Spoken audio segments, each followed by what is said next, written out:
연애하면서 상대는 표현을 엄청 해주는데 저는 잘 못하거든요. 상대가 많이 힘들까요? 연애하면서요 표현 안 해주면은 애가 탑니다. 애가 타. 저도 연애하면서 옛날에는 표현을 못했어요. 좋으면 좋다, 막 싫으면 싫다 그런 걸 이렇게 다 표현을 해야 되는데 생각보다 그런 걸 잘 못한 거죠. 예를 들어 뭐 선물을 해줬을 때도 아 이거 좋아 이런 리액션을 말하는 게 아니에요. 막 이거 좋아, 막 좋아, 방방 막 이러는 걸 말하는 게 아니라 이 사람한테 뭐가 서운하고 어떤 점이 좋았고 어떤 점이 싫었고 이런 사소한 모든 부분을 이제 말로써 표현을 해줬어야 했는데 그러질 못했던 거죠. 그럼 상대방 입장에서는요 답답해요. 표현 못하는 것도 어떻게 보면은 회피형의 일종일 수 있다고 저는 생각을 하거든요. 내가 표현을 못하는 사람이더라도 내 사람이 나로서 안정감을 느끼고 행복감을 느낄 수 있도록 사랑하면 사랑한다, 좋으면 좋다, 싫으면 싫다 이런 사소한 표현들을 다 해줘야 되는 거죠. 연애를 하면서 어떤 사람은 그 애정의 크기를 확인하는 방법이 연락이 되기도 하고요.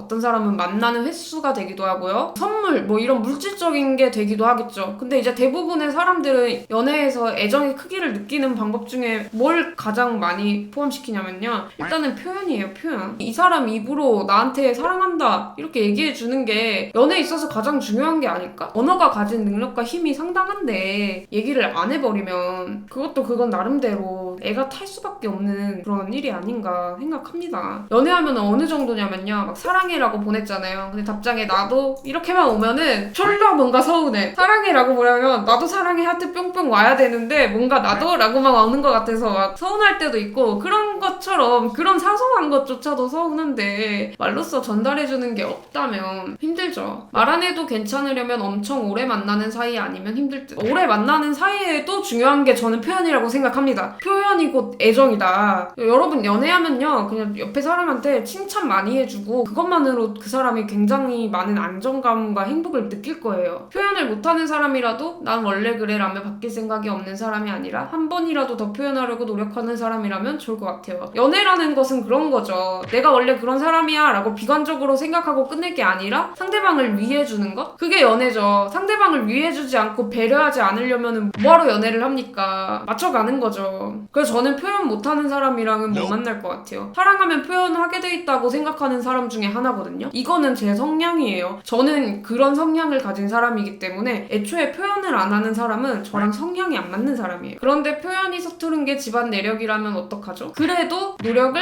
하는 게 좋지 않을까 생각해요. 표현해서 나쁠 거는 하나도 없거든요. 진짜로. 표현을 못하는 사람도요. 표현을 잘하는 사람을 만나고 제대로 된 연애를 해보게 되면은 배우는 게 있어요. 솔직히. 왜냐면 내가 이 말을 들었을 때 기분이 좋고 행복하기 때문에 그 말을 똑같이 해주고 싶어져요. 그 사람을 행복하게 해주고 싶으니까. 그래서 대부분 표현을 잘 못하시는 분들은 어떤 분들이냐면 일단 연애 경험이 적어요. 아니면은 연애 기간이 짧아서 제대로 된 연애를 못 해봤거나 찐사랑을 해보고 나면은 내가 들은 만큼 나도 누군가에게 표현을 하게 된다고 생각하거든요. 표현이 서툴다는 거는 어떻게 보면 연애가 서툰 거라고 저는 생각합니다. 왜냐면 제가 연애가 서툴었을 때 표현이 서툴었거든요. 제가 표현을 되게 못하는 사람이라 생각했어요. 근데 아니었어요. 그냥 연애를 못하는 사람이었던 거죠. 정말 표현을 잘해주는 사람을 만나다 보니까 그 사람을 통해서 많은 걸 배우더라고요. 그래서 여러분들도 본인이 표현을 못하는 스타일이시라면은 칭찬부터 시작해보시는 걸 추천드리고요. 멋있다고 칭찬을 하고 표현을 하면 그게 좀 더 각인이 되고 정말 잘 보여요. 그리고 그 사람도 표현에 감동을 먹어서 더 그런 모습을 보이려고 하겠죠. 그러니까 작은 칭찬에서부터 시작을 해보세요. 어렵더라도. 그 다음에 이제 내 감정에 있어서 솔직하게 말해보려고 노력을 하고 그것도 안 된다면 이제 편지라도 써보고 표현을 못하는 사람을 만나는 분들께는 많이 이제 끌어줘 보세요. 먼저 많이 칭찬해주고 먼저 많이 표현해주다 보면은 어느 순간 그 사람이 이제 함께 내 손을 잡고 이렇게 걷고 있을 거야. 근데 그럼에도 불구하고 표현을 안 하고 막 너무 표현했더니 이 사람이 질려했어요 막 라고 하시는데 표현해서 질릴 사람이었으면은 어떻게 해서도 질렸을 거예요. 그러니까 너무 그런 거 의식하지 말고 연애하는 매 순간에 후회 없이 상대방을 행복하게 이렇게 만들어주라고요. 관계에 있어서 당연한 건 없다는 걸 항상 생각하고 사소한 부분도 감사해하는 습관도 중요한 것 같아요. 고맙다는 표현을 자주 하는 것도 도움이 될 거예요. 우리 들레님 말이 맞아. 고맙다는 표현, 멋지다라는 칭찬 이런 것들 작은 것들로부터 이제 시작하면 된다 생각합니다. 표현 자주 하십니까 송님? 저는 졸라 자주 하죠. 제 사전에 그런 건 없어요. 표현해서 질린다, 표현해서 이 사람이 도망간다, 절대 그런 거 없습니다. 이걸 팩폭이라고 하는 거군요. 순살 됐네요. 너무 팩폭했나요? 표현은 생각보다 어렵지 않아요 여러분. 왜 그렇게 어렵게 생각하나.